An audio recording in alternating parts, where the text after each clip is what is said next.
जन्मदिन। जन्मदिन को हम उत्सव क्यों मान लेते हैं? उत्सव मान लेते हैं इसलिए कि जीवन का तो कोई पता नहीं। अगर जीवन का हमें पता हो तो प्रतिपल हमारा उत्सव हो जाए, फेस्टिवल हो जाए।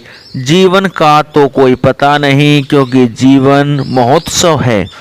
अगर उसका हमें पता हो जाए तो मैं समझता हूँ कि जन्म का उत्सव फिर न कभी मनाएंगे, क्योंकि जन्म तो सिर्फ एक शुरुआत है और जिस जन्म में हम जी रहे हैं अगर वही आनंद नहीं है तो उस जीवन की शुरुआत कैसे आनंद हो सकती है?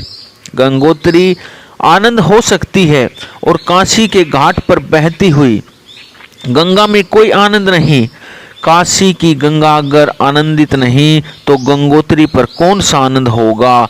और सुकड़ होकर और छोटी होकर जिसको हम जन्म कहते हैं वह क्या है? वह हमारा यही जीवन बिल्कुल प्राथमिक है। इस जीवन में जबकि गंगा पूरी फैल गई है कोई आनंद नहीं, तो जन्म में क्या आनंद हो सकता है? सिर्फ जन्म जाना कोई आनंद हो सकता है, लेकिन हम जुठलाने के कुशल हैं। जीवन में दुख है तो हम झूठे सुख कल्पित करते हैं कि जन्म में बड़ा सुख है, जन्मदिन में बड़ा सुख है। अगर हम कहें जीवन में बड़ा सुख है तो हमारी आंखें कह देंगी कि कहाँ है।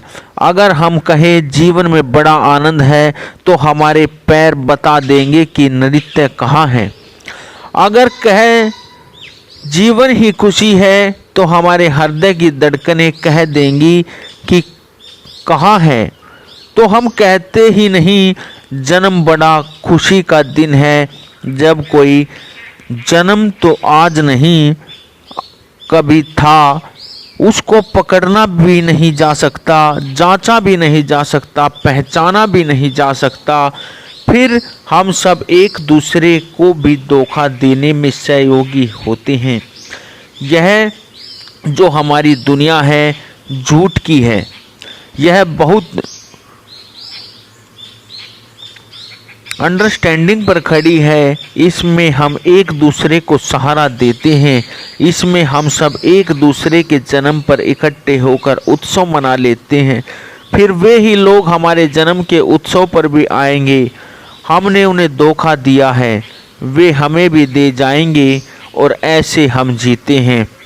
इधर जन्म खुशी हो जाती है तो मृत्यु दुख हो जाता है। वह उसी की कोरोलरी है, वह उसी तर्क का दूसरा हिस्सा है। जिसकी दुनिया में भी जन्म सुख है उसकी दुनिया में मृत्यु दुख होगी। और ध्यान रखें, जन्म तो हो चुका है, मृत्यु होने को है, इसलिए जन्म की खुशी तो ना कुछ है, मृत्यु का दुख भारी है। शायद यह भी कारण है कि हम मृत्यु के दुख को बुलाने के लिए जन्म के उत्सव मनाए चले जाते हैं।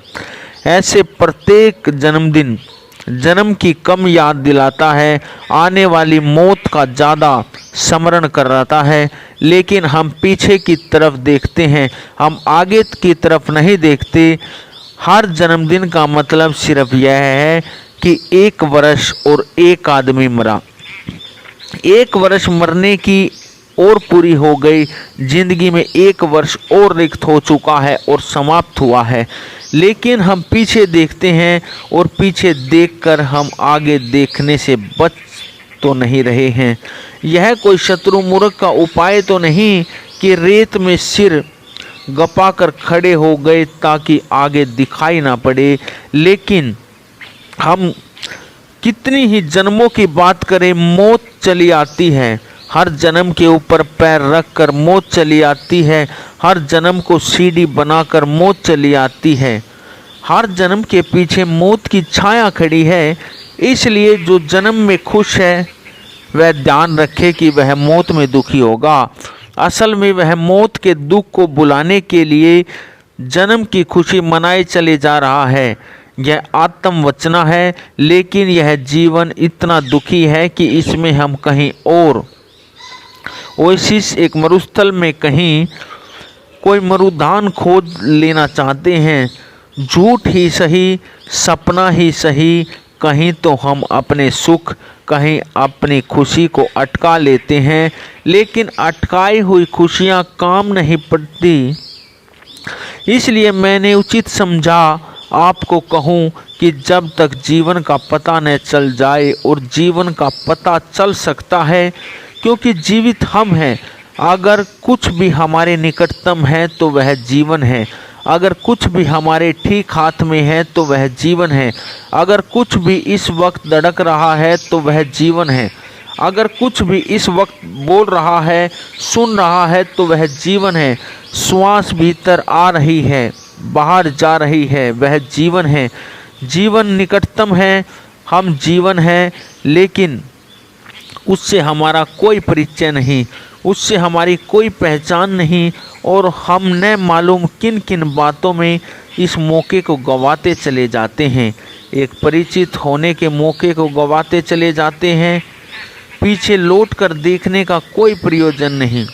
जन्म के दिन से कुछ अर्थ नहीं है, अर्थ है तो अभी जो है उससे अर्थ है। अगर कुछ भी जानने पाने जैसा है, वह जो भी है वही जानने पाने